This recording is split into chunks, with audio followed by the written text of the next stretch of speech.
Let's roll.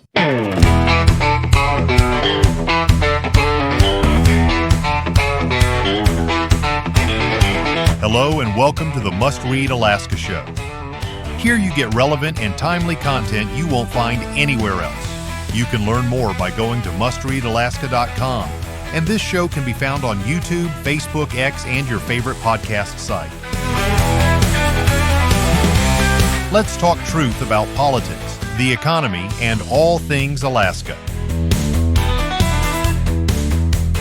Now, the host of the show, former state legislator, combat veteran, small business owner, and all-around great guy, Ben Carpenter. Welcome to the Must Read Alaska Show. I'm your host, Ben Carpenter. Today, we've got a special guest from the Alaska State Legislature, Representative Sarah Vance, who represents District 6 out of Homer, is with us today. Hi, Sarah. Thank you for joining us. Hi, Ben. It's good to be on the show. Well, I thought what better way to spend a couple minutes than to look at what bills are moving in the legislature, at least in the House, because that's where you represent. Have you help us understand what's moving. And the way that I looked at this, just doing a little bit of research in preparation for the show, was to take the bills that have arrived in House Finance, because all of your policy bills that have some sort of fiscal impact end up in finance, which is most of them. And that kind of tells us it's a collection point for bills that are that are moving, that are priority for the majority.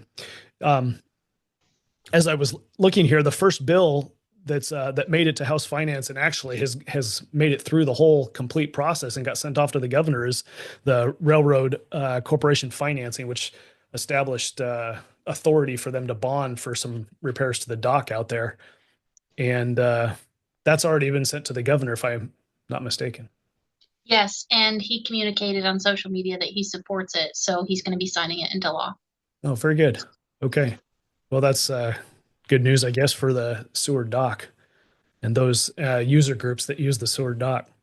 Let's see. We've got another bill that is HB 48, Civil Legal Services Fund, that is now in House Finance. We've got a Vessels Registration Fund, HB 31, that's now in House Finance. Let me see here. There's a tobacco, nicotine, e-cigarette, and e-cigarette tax bill that's now in Finance. All of these sound familiar to you, don't they? They do. It's like deja vu. It is very much. There is nothing new under the sun. Let me tell you, nothing new under the sun. There is a representative that wants to add a faculty member to the University of Alaska Board of Regents, and that bill, HB 110, is in Finance. Let's see, HB 17, Disabled Veterans Retirement Benefits. That is granting disabled veteran retirees access to PERS without penalty. Applicability of Human Rights Commission is HB 23. And that, I guess that's fixing some problems in the Human Rights Commission. And then you've got a bill most recently that went to House Finance, let's see, 3rd of March. Today, as a matter of fact.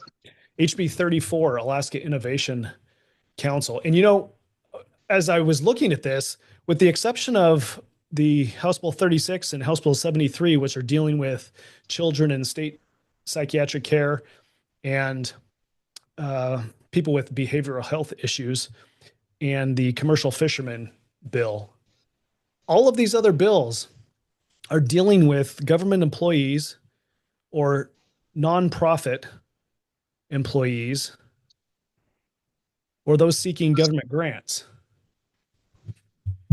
I'm wondering if you could help me understand how the legislature prioritizes bills, and maybe just help us understand why a government focus is what happens in the legislature. It's definitely not my focus. I mean, the first question is, how does this benefit Alaskans, right? You're going to work, you're supporting your family, trying to make sure your kids succeed in school and just living a good life. And you're saying, how does any of this help me? And the bigger argument right now is, I don't know if it does. It seems to be the people that we have leading the conversation right now in the majority really likes the self-licking ice cream cone. Let's keep things going the way they are. And I'm seeing a lot of that this weekend as I was looking through what's happening in the nation, what Congress is doing, and the bills that I've introduced and some of the things that I'm passionate about. I was asking myself, what are we doing in Alaska that can help bring freedom in our everyday lives and help build the economy? Because what we're doing in the state government right now is only increasing that spend. It's increasing the burden on Alaskans. And I think what you're seeing is just business as usual by this majority. And it's not something that we can blame specifically on Democrats, right? I think we need to move away from the blame game of one party over the other. Yes, it's easier to see Democrats like big government, but we're guilty of perpetuating a lot of the same. And I look at these going, man, I don't know how many of these bills I can support when we put it on that measure of, does it specifically help Alaskans? So I can't tell you how the legislature chooses to prioritize this, other than we keep pushing through to keep the business of government going. Is kind of what it's been for quite some time, and to stand against the grain, against the tide, go against the grain is something that takes a lot of courage, but it's hard to do alone.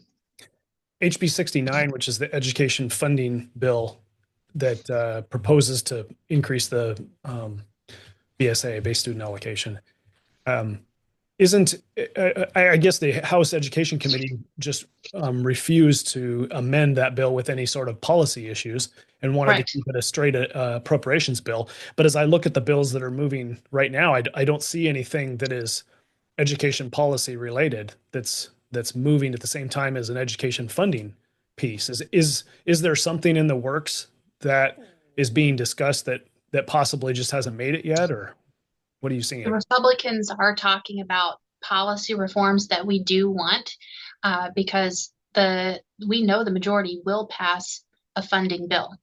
It's just, are they willing to pass policy reforms? And is the governor going to be the strong arm in this conversation that says, I'm not gonna sign a bill that funds education unless there's policy? How much does he want? That I don't know. We're supposed to be having those conversations right now. One of the things is the majority keeps communicating that we are under negotiation, and they certainly are not having those communications and negotiations with the House Republicans. And that's where the people need to speak up and say, hold on a minute.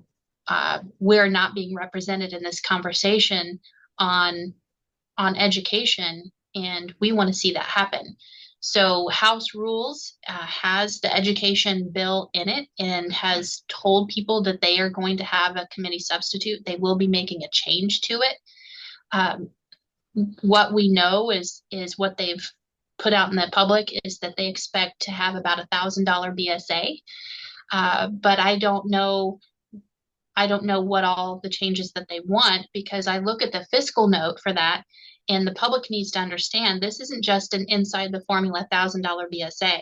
This is also inflation proofing year after year that puts automatic increases on top of the base student allocation number that we don't get to control. It also increases over the next 3 years education budget by 43%, $1.47 billion. And they're not wanting to have the conversation about true reforms that help our students succeed. They think that by adding more money to the system, that's going to help with the outcome of our students and their success in academics.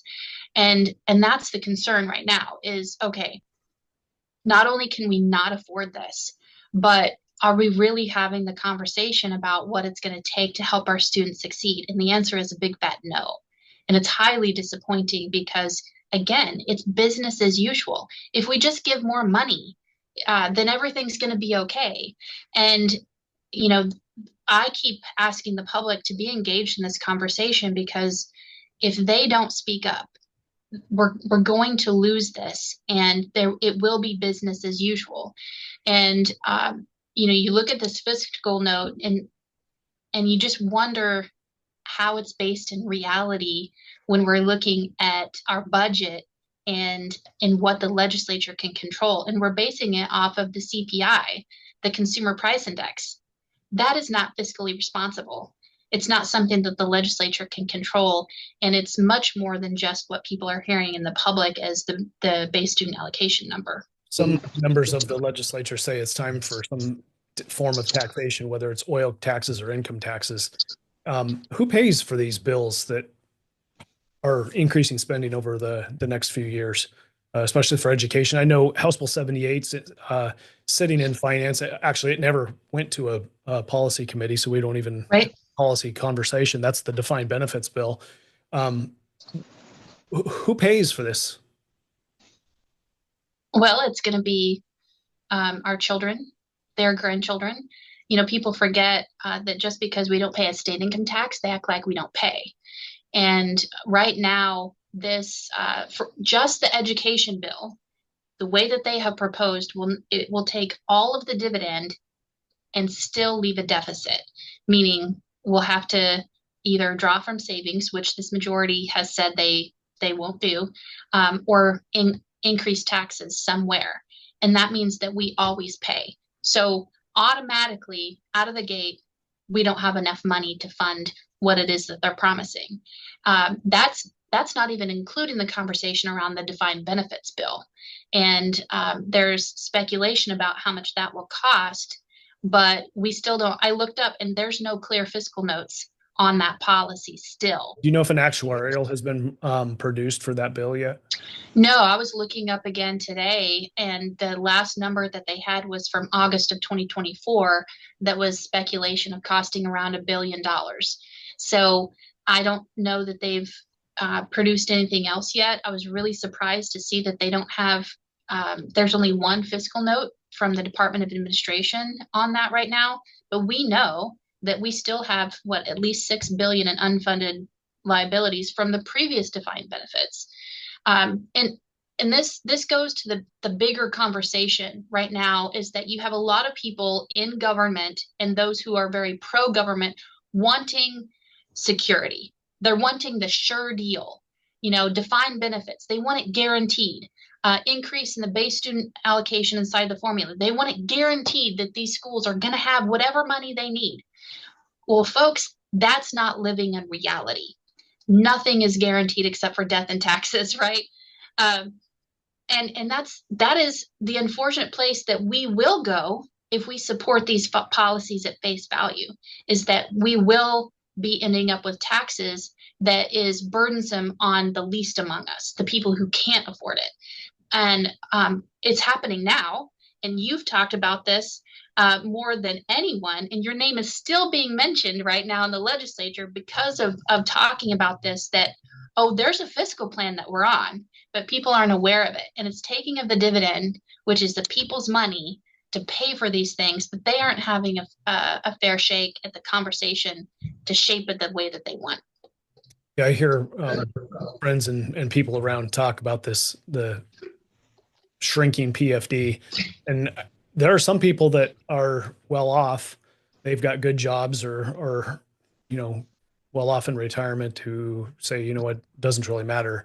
The PFD doesn't really matter to me. You can go ahead and take it. And then I think about people who are like my kids, who are just starting out in life and trying to build homes and get started in life. And the PFD is significant to them. I think of families that live out in the bush community, and $1,000, $2,000 royalty check from their resource wealth matters when they go to buy groceries or right. Fuel or whatever. Right. I just think that there are some people in this state who are discounting and not thinking about others when we're having this conversation about who pays. And what appears to me, as I look at the priorities of the representatives of the people thus far, 45 days in, I see railroad, Alaska Railroad Corporation and other users is a priority. Mhm. I see public sector employees, government, court appointed lawyers, commercial fishermen. That's good. That's reducing the expenses to commercial fishermen. People with behavioral health issues wanting access to Medicaid to help with their housing. And that is probably appropriate, although it's, again, somebody's going to have to pay for that. State government coffers with an e-cigarette tax, the education establishment, right? University faculty. I mean, the list is complete here with government-centric focus. That's what our priority is. We haven't even talked about the Senate bill that's been introduced that would cut the dividend down to 25% to the people and 75% to government. My predecessor introduced that, and that was the straw that broke the camel's back with my district, and said we're not gonna be quiet about it anymore. And he's not here. The people are highly upset, saying, when are you going to make changes in government instead of that allow us to have our resource wealth through the PFD and be able to make government work for us. And we're not having that conversation in the building right now. I've been asking the questions around promoting agriculture and Alaskan grown products and our seafood, and what can we do to reduce the regulation, to make doing business easier, make it more attractive in the state so we can build our economy. And I think that's something that we're not talking about enough, is that when we shrink the size of government, it leaves more room for the private sector, and that's what builds the economy. That again is why the dividend is important, is because that money goes into each of our house districts and stimulates the economy like nothing else can. Government doesn't grow anything. It takes from the people. Is it good? Is it functional? Yes, it's supposed to be. But when we continue to expand government without expanding people's liberty and the ability to produce wealth, then we're only harming ourselves. And one factor that highlights, we heard from the Council on Domestic Violence and Sexual Assault today, and they were talking about the numbers over the years in domestic violence. And I asked them about their study the questions that they asked in 2020, and if COVID it increased the domestic violence. And they said, yes, but we asked more detailed questions and found out it wasn't COVID that drove up the domestic violence during that time. It was the lack of jobs and the money available to the people because of the restrictions that increased the domestic violence. So when you have a stifled economy, those social ills that put demand on government services increase. So there's a direct correlation to that. You've got a couple of bills that you've put forward in sessions, right? But these bills don't happen to have a constituency that is in government. And I'm specifically talking about your Council on Human and Sex Trafficking and the obscene child sex material. So these are bills that have a real world impact to the safety of Alaskans. And yet I believe those bills are still sitting in judiciary and community and regional affairs. Have you had a hearing on either of those two bills? No, I do have a hearing coming up in community and regional affairs, hopefully next week, on the AI child sexual abuse material bill. There's been a lot more positive talk around these issues, but I haven't had any hearings on my bills yet. Well, that's unfortunate, I think. In the interest of time, I know that you've got another meeting to run off to. Is there anything that we haven't talked about today that you feel important to communicate to Alaskans, to your constituents? I say keep watching and paying attention to what's going on. But what I always end conversations with the public is, we need your engagement. Don't give up. in talking to the legislature. Don't give up in hope that we can make a positive impact in this state. We haven't felt the strong winds that we're seeing in the nation of reform, of reducing waste and abuse and fraud. We haven't seen that in Alaska. We haven't felt it, and we need to. And it's going to come from the people speaking up and demanding it and saying, hey, I want to be a part of this. I want to help. And that takes the public outcry, getting their representatives to make that change, to make it a priority. And I remember last year when you had a bill to reduce, I think about $250 million in the budget of unfilled positions. You had found positions, one of which that had been unfilled for more than 10 years and is still being paid for. And bringing that to the attention of our colleagues and saying, hey, this is one thing that we can do. And the weeping and gnashing of teeth. Oh, no, we can't do that. It's not really going to amount to savings. You know, if you were to tell that to the American people right now, they would be absolutely disgusted. And yet there's a lack of a will to make that change in Alaska because we haven't prioritized it enough. The things that we're hearing about is, oh, you have to put more money to schools. You have to put more money to this. You have to don't take away our services. And that's what's coming from the leadership right now in the legislature to the feds is, oh, it will devastate Alaska if you reduce some of these services. We have to get out of that mindset that we are always begging for more. We have to make the decision if we're going to be standing on our own 2 feet, if we're always going to be domestic dependents of the federal government. And if we truly consider ourselves independent Alaskans who are hardworking, entrepreneurial spirit, who can do just about anything, then we need to be thinking about that in our government as well. And it's going to take your engagement. That's the way that we're going to see this change. You can't expect that the legislature is going to come about and do it all by themselves. You about got my blood boiling when you bring in the federal budget issue. Like we add $2 trillion of debt every year just to balance the federal budget. And right. And you've got a couple of leaders who've stood up and said, hey, don't cut the federal dollars coming to Alaska because it's going to make us hurt. And yet the grandkids that we're blessed with are being born owing more than $200,000 in bondage to the federal government to pay for debt that we are incurring. Like, correct. If we paint the picture that we're enslaving our children, that's what debt is, bondage. And we're not looking at it as by putting chains on our children and grandchildren, but that's absolutely what we're doing.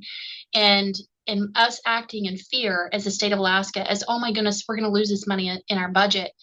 Those are very real things. However, we are one of the most resource-rich states in the union. And we have the ability to produce wealth, new wealth for ourselves and for the nation. And that's the mindset that we need to have, is that of independence and being able to sustain ourselves. But right now, the response that we're seeing is quite the opposite. I want to have my children live in liberty and freedom and not having the bondage of our actions. And we have to make that push and have that conversation. And I'm so focused on just providing justice. That's what a lot of my bills do. But I'm starting to ask myself, what am I doing to bring forth legislation that's going to help stimulate the economy, that's going to focus the attention of the legislature to be independent and to reduce the cost, right? So I'm having to redirect some of my thinking and priorities because it hasn't been my area of focus in the way that it needs to be. And so I think it's a good place. It's a good self-reflection of me as a legislator, but I'm hoping that my colleagues are going to have it as well. Well, Representative Vance, if people want to get a hold of you, can you toss out your contact info? How best can they get a hold of you? Well, I am on social media and I'm trying to keep up with interacting with people and answering questions. You can find me on X, on Facebook, Instagram at Rep Sarah Vance. And then you can email my office at rep.sarah.vance@akleg.gov. And many of you have my text, so you can call or text me. And, I try to get back to people as quickly as I can with all the meetings that we have. But I love to be engaged and really equipping the people to be able to do self-governance. Well, thank you, Vance, for spending a few minutes with me and with the listeners. I'm sure they will enjoy hearing a authentic update on what's happening in the legislature. Alaska is unique in the fact that it takes time and a lot of money to get access to our capital. And the more that we can peel the onion back to see what's happening down there in stinky Juneau during the session, it's people appreciate it because there's really no other way. So if you have enjoyed this podcast and find value in it, please go to mustreadalaska.com and click on the donate link. That'll help us keep the lights on. And until next time, this is Ben Carpenter signing off. Stay frosty out there.